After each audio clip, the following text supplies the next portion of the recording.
Assalamualaikum warahmatullahi wabarakatuh.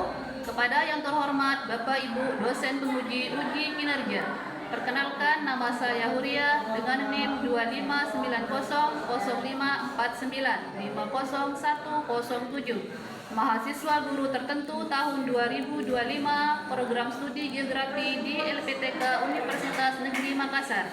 Pada hari ini saya akan melaksanakan praktik pembelajaran dalam penilaian uji kinerja di Madrasah Aliyah Darun Nasihin Inweran Gagata dengan materi faktor-faktor yang mempengaruhi sebaran flora dan fauna. Demikian perkenalan saya, sekian dan terima kasih. Selamat menyaksikan. Wassalamualaikum warahmatullahi wabarakatuh.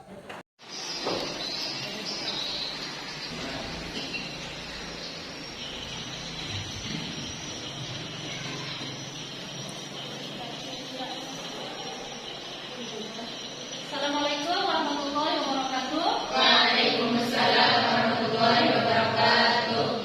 Apa kabarnya hari ini? Alhamdulillah baik. Sudah rapi, sudah cantik, sudah ganteng. Dan sekarang silakan lihat di sekelilingnya masih ada satu atau bagaimana? Ada rapi?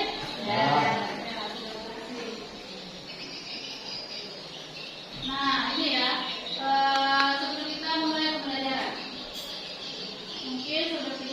pembelajaran, siswa-siswi Darun Nasihin yang diberkati oleh Allah Subhanahu wa Ta'ala, semoga dalam keadaan sehat walafiat. Mudah-mudahan tetap semangat.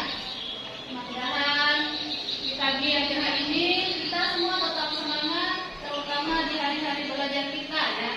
Tidak setiap hari semakin bertambah padat, tetapi itu semua adalah demi meraih cita-cita mulia kita. Amin ya rabbal alamin. Oke, baik. Siapa yang tidak hadir pada pagi hari ini?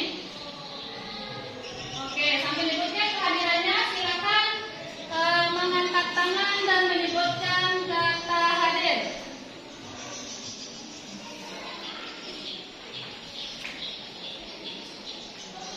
Alia Maisarah, hadir. Anugrah Jaya, Baik Nadia, Bayu Pratama, Desya Bayangkara, Rusli Khalili, Nedi Pratama Saputra, Wahidatul Alawiyah, Risma, Rizka Ida Mayani, Rizky Aditya, Siti Nur Fadila, hadir. Ziyadatul Khairo, hadir.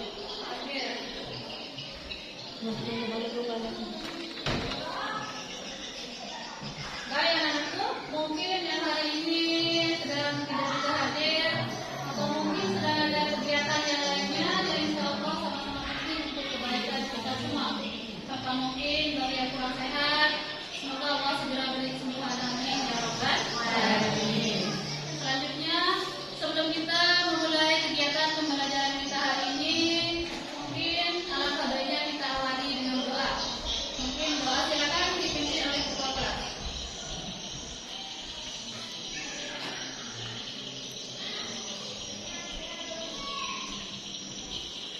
Baiklah teman-teman, sebelum kita lanjutkan belajar kita pada hari ini, marilah kita sama-sama berdoa kepada Allah Subhanahu wa Ta'ala.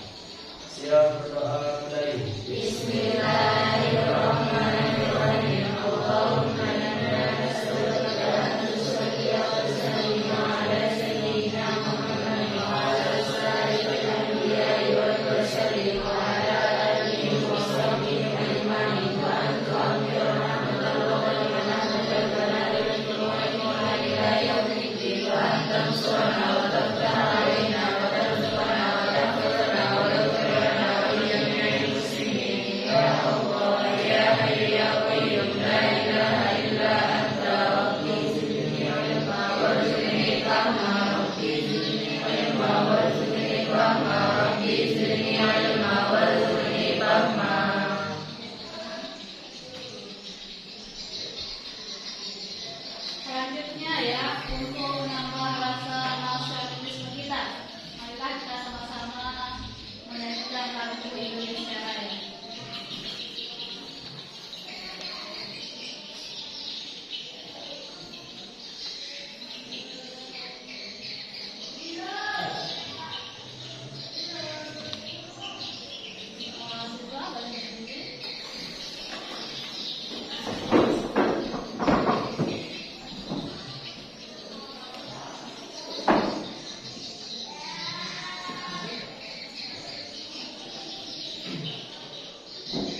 Dari segi tumbuhan ada pohon pinus, ada juga pohon cemara. Ya, ada pohon pinus dan juga cemara. Oke, baik. Pada pagi hari ini kita akan belajar materi yang sangat menarik ya. Tapi pada hari ini kita akan lebih mendalami lagi. Yang mana materi kita adalah tentang faktor-faktor persebaran flora dan fauna. Pagi hari ini kita akan belajar menggunakan model pembelajaran program based learning. Kita akan belajar menggunakan masalah dan mencari penyelesaiannya menggunakan metode diskusi kelompok. Dengan model PBL dan diskusi kelompok ini, Ibu akan membagi kalian menjadi 4 kelompok yang nanti masing-masing akan terdiri dari 3 murid. Tujuannya adalah agar kalian lebih berkolaborasi, berkomunikasi, serta mampu tampil dengan percaya diri. Nah, kira-kira kenapa sih kita harus mempelajari faktor-faktor sebaran flora dan fauna? Oke, yang pertama tujuannya adalah dengan kita mengetahui persebaran flora dan fauna, kita bisa ketahui bahwa sebagai siswa-siswi tentunya kita bisa menghargai ciptaan Allah Subhanahu wa Ta'ala. Yang mana flora dan fauna ini memiliki banyak sekali keunikan. Tentunya kita sebagai manusia sangat terbantukan dalam hal apapun, baik itu dari segi konsumsi, dari segi keindahan dan sirkulasi kehidupan yang lainnya. Jadi seperti itu ya.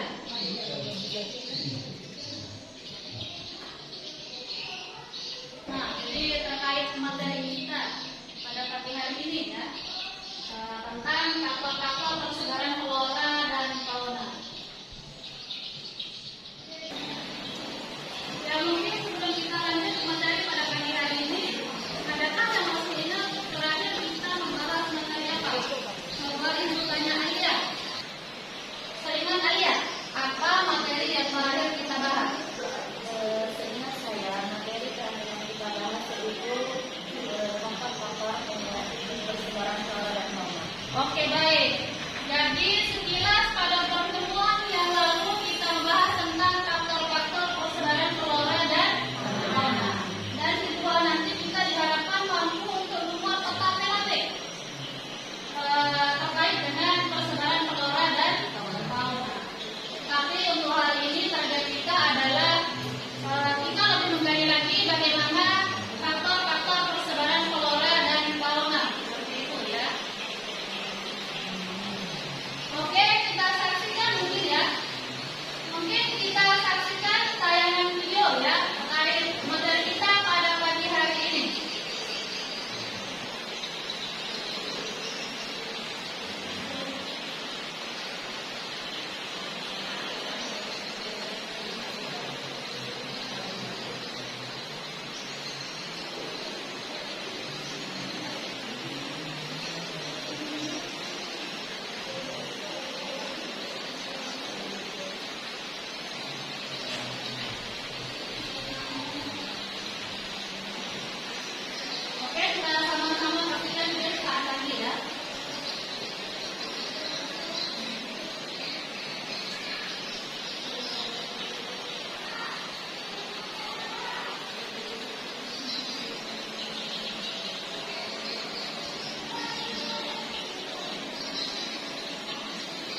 bisa eksplor tentang iklimnya.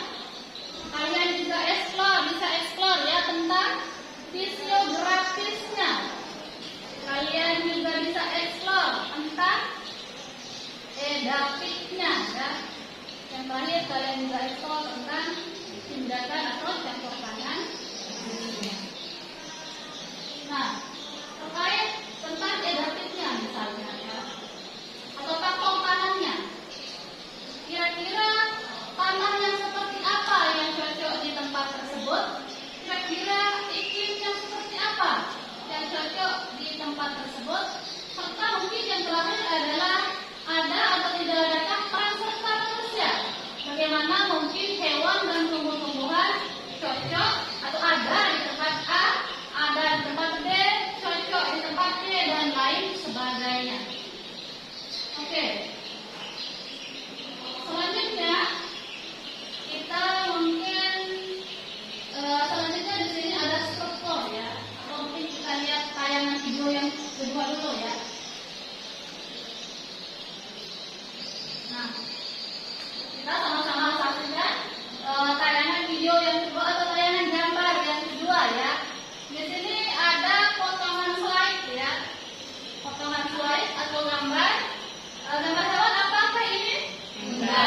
Hewan unta dengan penampakan morfologinya terlihat seperti dataran dan perbukitan ya, dengan kondisi gurun pasir yang kita lihat suhunya cenderung tinggi atau panas. Selanjutnya ada struktur. Struktur adalah lapisan tanah mulai dari tanah berpasir, tanah lempung dan tanah liat beserta dengan kandungan-kandungannya. Yang mana sejatinya materi ini sudah kalian pelajari di kelas 10 di bab tanah yang kalian kuasai sebelumnya. Oke, yang terakhir ya.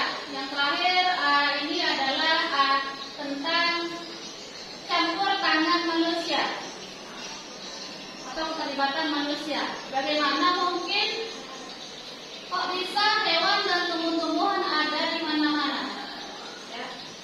Sekarang ibu tanya, di kelas ini adakah yang hobi kopi? Coba mungkin bisa tunjuk tangan. Ada Nebi, ada Jaya, siapa lagi mungkin yang hobi kopi? Tidak ada. Oh, ada Rusli Halili, yang perempuan atau yang cewek mungkin. Siapa yang hobi kopi? Tidak ada. Untuk yang perempuan tidak ada yang hobi kopi ya. Nah, dan ibu yakin kalian juga pasti sudah mendengar istilah kopi robusta. Sudah dengar istilah kopi robusta? Ya.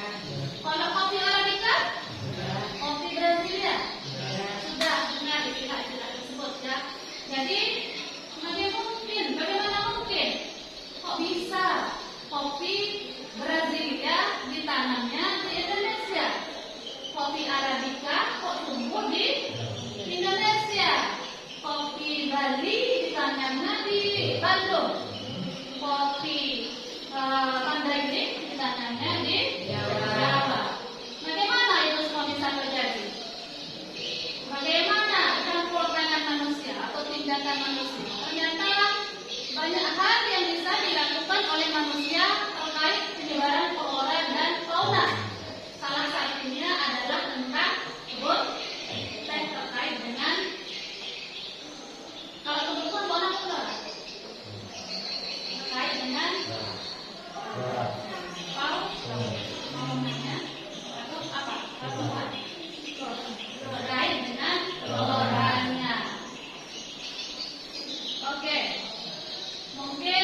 iklim atau klimatik yang ada di pegunungan teh yang tadi sudah diperhatikan. Untuk suhu udara dingin atau sejuk dari 13 sampai 25 derajat Celcius, kelembabannya 70% sampai 60%.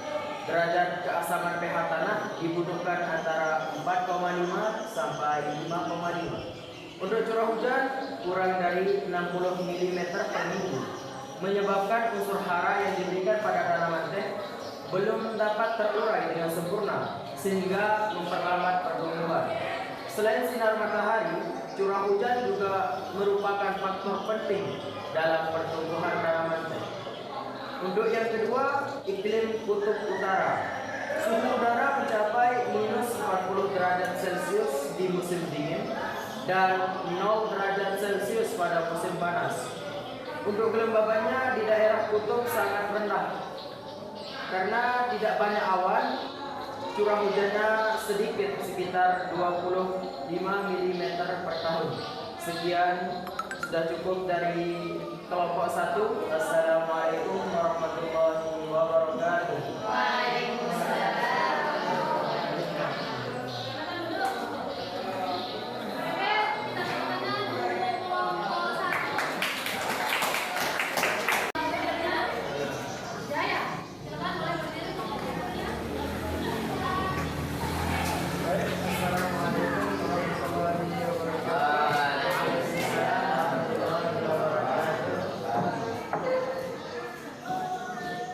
Kami dari kelompok 2 ingin mempresentasikan hasil diskusi kami tentang faktor topografi fenomena pada perkebunan teh. Karena perkebunan teh berasal dari tanaman subtropis, maka cocok ditanam pada daerah pegunungan. Karena dari daerah pegunungan cocok untuk perkebunan teh yaitu kebutuhan iklim dan tanah. Karena ketinggian wilayah mempengaruhi banyak aspek dari proses pertumbuhannya. Sekian dari kelompok 2. Wassalamualaikum warahmatullahi wabarakatuh.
kita berdoa